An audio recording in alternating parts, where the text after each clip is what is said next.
Hello! Today we have this Aurora Borealis old necklace that I'm going to transform. It consists of glass beads and the seed beads, and all the beads a bit tarnished. For this project we will need the beads from the necklace itself. We'll use the smaller ones and also the seed beads from this necklace. Also, we'll need a wire, non-memory wire, mesh tube, 6 mm wide. I use white color for this project. I also will use this snake-shaped clasps, so it's a pair, a set. They match together, so this will be the endings, and I will need a glue. At first, let's take apart the necklace.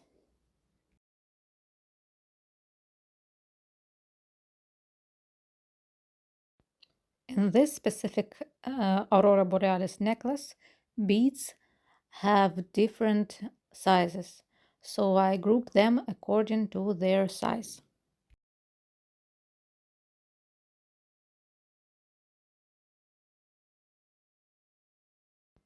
So now we're going to string the beads, but before that we will make a small loop at the end of the wire.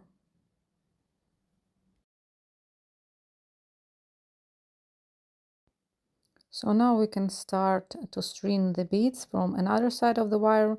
The length of the wire does depend on how much beads do you actually have. And since we have the mesh with the diameter of 6 mm, we will use beads that are not bigger than 6 mm. I string one glass bead and then a seed bead, glass bead, and then a seed bead in turns.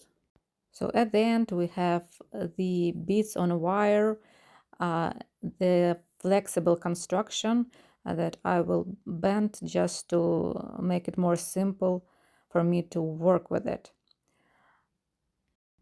So now I'm going to cut the wire, and I will use actually the industrial pliers, not those for working with the jewelry.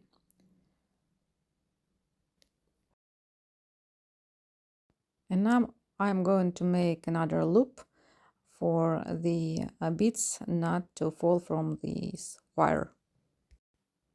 Now I'm going to check if the end of the construction fits the clasp. Yes, it fits.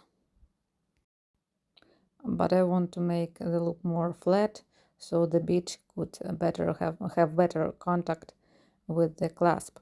So what I'm going to do now, I'm going to put the mesh on our flexible construction.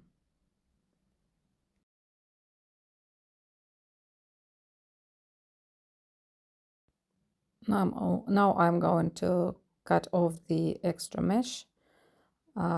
It's a nylon mesh, so it's just simply cuts off with the simple scissors.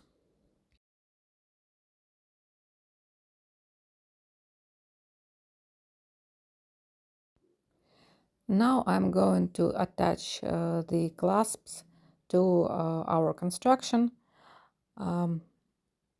Before I want to check if it still fits. Yes, it fits perfectly. The head of the snake fits from one side, and let me make this another cut, and the tail of the our snake also fits.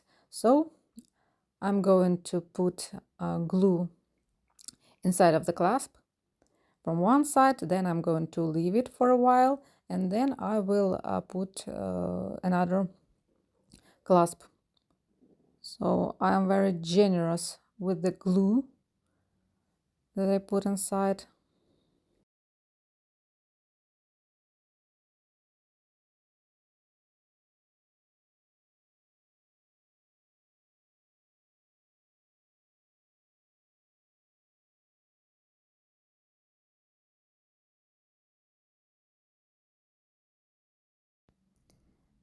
Now let's attach the tail of the snake to our construction.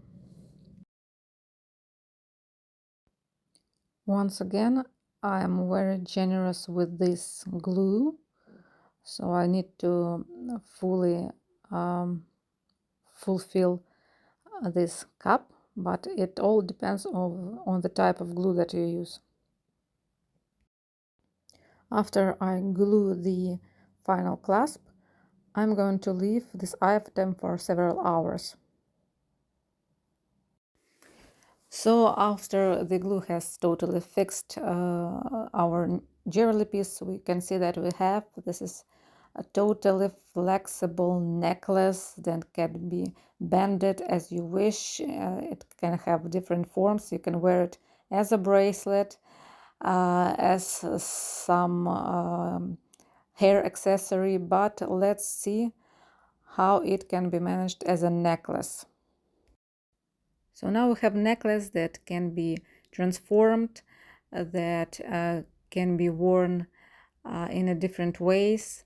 You can shape it accordingly to your mood or to your necklace, to your neckline.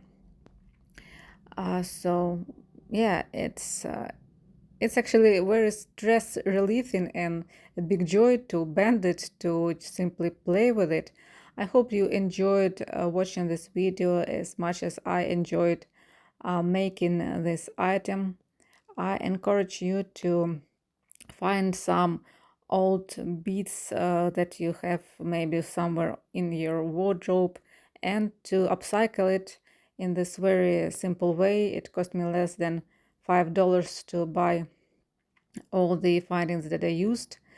And you can also, yeah, just use it as a brush. So thank you very much, guys. Bye.